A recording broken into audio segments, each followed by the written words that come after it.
English appropriate preposition. তো এগুলো পড়া হচ্ছে advanced learners functional English by Chowdhury and Hossain এই বইটি থেকে।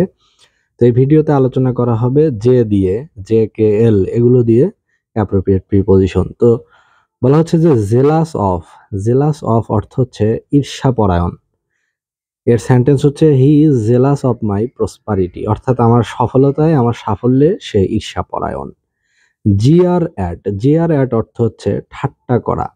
We should not GR at the poor, অর্থাৎ দরিদ্রদের দেখে বিদ্রূপ করা, ঠাট্টা করা, অবজ্ঞা করা বা উপেক্ষা করা বা খাটো করে দেখা আমাদের উচিত নয়। জেস্ট অ্যাট অর্থ তামাশা করা। One should not jest at the poor, অর্থাৎ দরিদ্রদের দেখে তামাশা করা উচিত নয়। জয়েন টু অর উইথ অর্থ হচ্ছে সংযোগ করা। The two families were joined with or to each other by marriage, অর্থাৎ দুই পরিবার বিবাহের দ্বারা একজন আরেকজনের সাথে যুক্ত হলো। জাজ বাই অর্থ হচ্ছে বিচার করা। উই শুড নট জাজ এনিওয়ান বাই অ্যাপিয়ারেন্স, অর্থাৎ একজনের বেশভূষা দেখে, চাকচিক্য দেখে, বাইরের রূপ দেখে বিচার করা উচিত নয়। জাস্টিফিকেশন ফর অর্থ সমর্থন। There is no justification for his saying so, অর্থাৎ তার এরকম বলার কোনো অবকাশ নেই। কি টু অর্থ চাবিকাঠি। Industry is the key to success, পরিশ্রম সফলতার চাবিকাঠি। কাইন্ড টু অর্থ দয়ালু। The rich should be kind to the poor, অর্থাৎ ধনীদের উচিত গরিবদের প্রতি দয়ালু হওয়া। ল্যাক অফ অর্থ অভাব। He has lack of money, অর্থাৎ তার টাকা পয়সার অভাব রয়েছে। ল্যাক ইন অর্থ অভাব হওয়া। হি ল্যাকস ইন কার্টেসি, অর্থাৎ তার ভদ্রতার, বিনয়ের অভাব রয়েছে। লেম অফ অর্থ খোড়া। The poor man is lame of one leg, অর্থাৎ দরিদ্র লোকটি এক পা খোঁড়া। ল্যামেন্ট ফর অর্থ হচ্ছে অনুতাপ করা।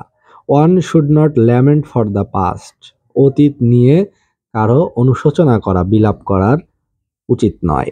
লাফ অ্যাট অর্থ ঠাট্টা করা। উই শুড নট লাফ অ্যাট দ্য পোর, অর্থাৎ গরিবদের দেখে আমাদের বিদ্রূপ করা উচিত নয়।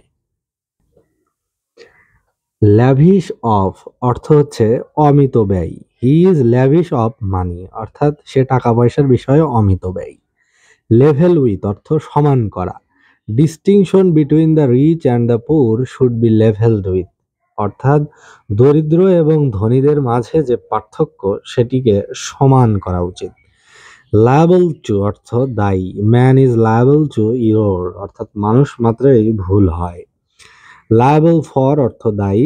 JD was not liable for the breaking of the axe handle, অর্থাৎ কুঠারের হাতুড়িটি ভাঙার বিষয়ে জেরি দায়ী ছিল না। লাইকনেস টু অর্থ সাদৃশ্য। He recognised the girl by her likeness to her mother, অর্থাৎ তার মার চেহারার সাথে মেয়েটির চেহারার মিল দেখে বা সাদৃশ্য দেখে সে তাকে চিনতে পেরেছিল। লাইকিং ফর অর্থ পছন্দ। I have no liking for him, অর্থাৎ তাকে আমি পছন্দ করি না। লিভ ইন অর্থ বাস করা। ম্যান লিভস ইন সোসাইটি, অর্থ মানুষ সমাজে বাস করে। লিভ অন অর্থ খেয়ে জীবন ধারণ করা। The cow lives on grass, অর্থাৎ গরু ঘাস খেয়ে জীবন ধারণ করে। লং ফর অর্থ প্রত্যাশা করা। Man longs for peace and happiness, অর্থাৎ মানুষ সুখ এবং শান্তির প্রত্যাশা করে। লস্ট ইন অর্থ নষ্ট হওয়া। The building was lost in a Sturm, অর্থাৎ এই ভবনটি ঝড়ে নষ্ট হয়ে গিয়েছে।